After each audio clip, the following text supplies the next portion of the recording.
Cyrus, tanawa si Jaya. Will you have Jaya? Jaya Lee ba? Yeah, Jaya Lee. To be your wedded wife, to live together. After God's ordinance of marriage, will you love her? Siya ang tanawa. Honor her in sickness and in health, and forsaking all others, keep yourself only for her, so long as you are alive. I do. Yeah. Final. Okay. Jaya, will you have Cyrus to be your wedded husband, to live together after God's ordinance of marriage? Will you love him, honor him in sickness and in health, and forsaking all others, keep yourself only for him, so long as you are alive? I do. Amen. So, palakpakan natin sila. Ngayon, pakinggan natin ang kanilang personal vows na maririnig nating lahat. Alam ko, excited kayo.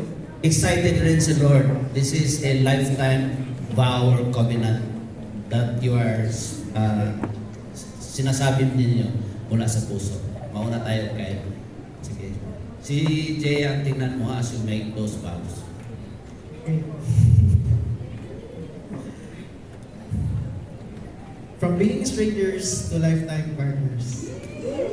From being a co-worker and having an impression of me as humble, suplado, which is tinood dyan before.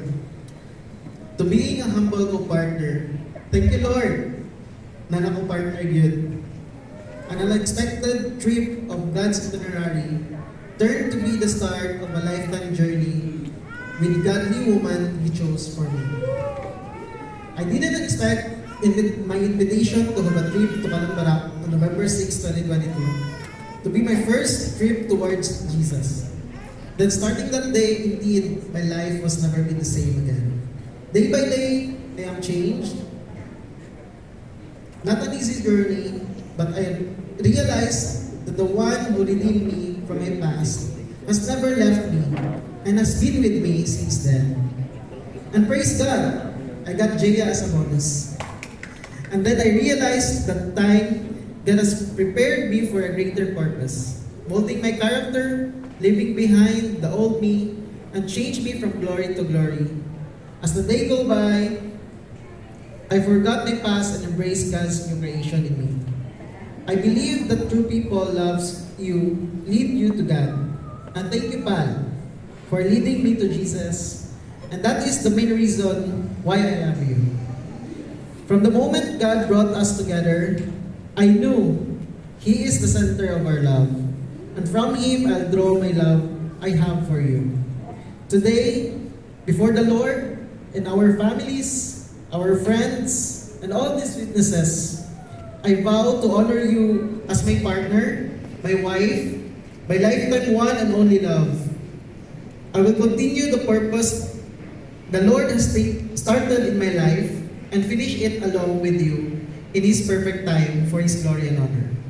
I will cherish you as the Lord's gift and walk with you in faith and with Him in the center. I promise to lead and follow the Lord with humility, to forgive as Christ forgave, and to love you as Christ loved His church. Together we will build a home founded in His Word. He is and always be our guide, and His glory is our purpose. I vow to laugh with you and cry with you in every season, finding delight even in the ordinary moments we share.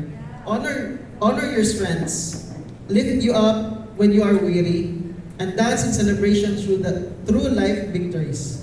Pal, this is my joyful covenant to you and to God, to love you with gladness, to serve you with faith, and to walk beside you with a heart that rejoices always. I love you, Pal. Glory to God. Ang sa kanilang pal ninyo? Okay, approve. Palangga ha? Palangga ang meaning, anak. Okay, paminawa na to si Jay.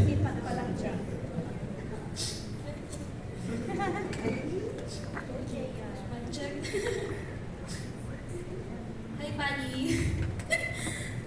I don't know where to start, actually. Maybe by thanking God for His marvelous ways in bringing us this far. Alam mo yung sabi ni Lord kanina sa devotional ko, He reminded me na this is, He has done these marvelous things. God is faithful in keeping His promises to me. Love talaga ako ni Lord, sabi ko, because I met someone who helped me change for the better. I thank God for this roller coaster relationship. Tama ba? Relationship. Super. One that we almost gave up on. Still, I praise the Lord kasi mas nakilala ko siya. He is truly our God of reconciliation, restoration, and renewal. But remember, I never called you palangga. Cringe siya sa ako before, but I realized for how, tung nagdugay na ta, no, I keep this for this day because, di ba, pal is our, the meaning is palangga. So I want to say it here in front of our loved ones and friends in this church before the Lord. Palangga na kapal. Please know that you make me feel seen, valued, and deeply loved. Today, before God and the people we love, I choose you without hesitation. I promise to treasure you, to listen to you, and to walk beside you no matter where life leads us. I vow to love you gently in regular days or ordinary days and fiercely in difficult seasons. With you, love became my calling and God's mission became our shared heartbeat.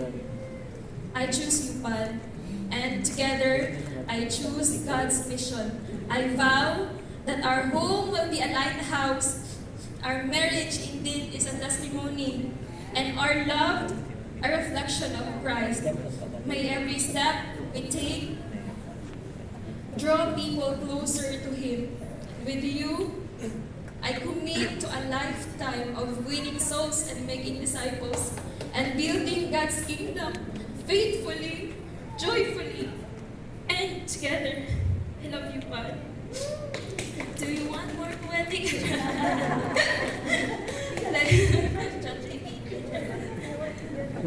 Amen. Glory to God. No? Lahi ka ng mga godly couples ang atong blessing kayo.